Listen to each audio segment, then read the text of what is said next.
వారాంతపు సమావేశానికి వచ్చేటటువంటి party seculars అందరికీ నా ప్రత్యేక ధన్యవాదాలు. ఈరోజు ఆంధ్రప్రదేశ్లో పాలకులు లేకపోయారు, అంతా పాలేరులే ఉన్నారు. ఈ పాలేరులంతా ఆంధ్రప్రదేశ్ భవిష్యత్తుని ఇతర రాష్ట్ర రాజకీయ అవసరాలకి తాకట్టు పెడుతున్నారు.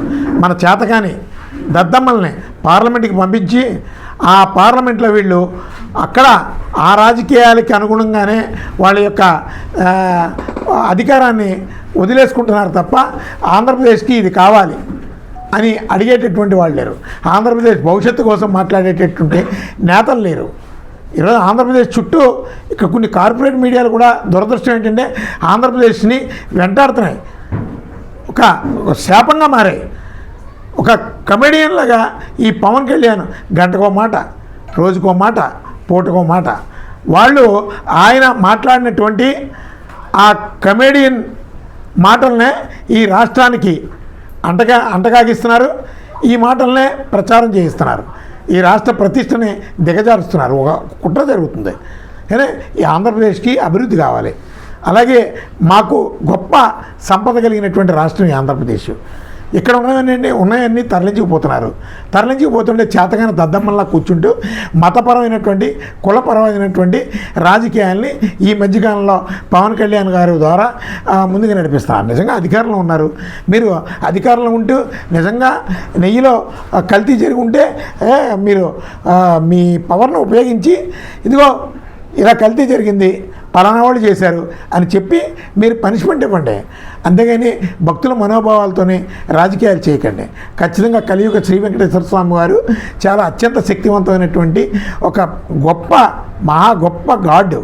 అతని యొక్క శక్తి సామర్థ్యాల కోసం యావత్ ప్రపంచానికి తెలుసు.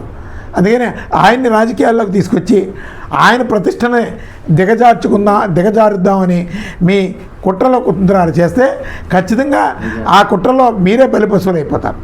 ఇప్పుడు గోమాంసం కలిసిందే అని అన్నారు, అలాగే పంది కొవ్వు కలిసిందే అని అన్నారు.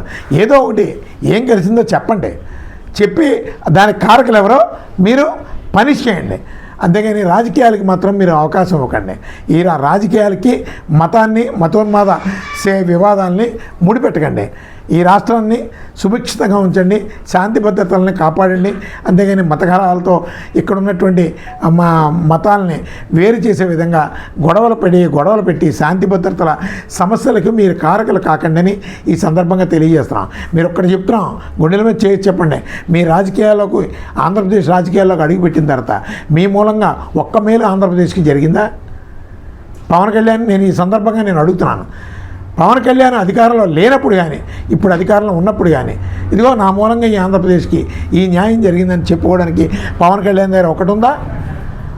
ఏదో ఒక స్క్రిప్ట్ నోటుకు వచ్చింది మాట్లాడడం, ప్రజల్ని సందిగ్ధ వాతావరణంలో పెట్టడం, ఇదే రాజకీయాన్ని మీరు ముందుకు నడిపిస్తున్నారు. ఖచ్చితంగా మీరు ఇబ్బందులు పడతారు.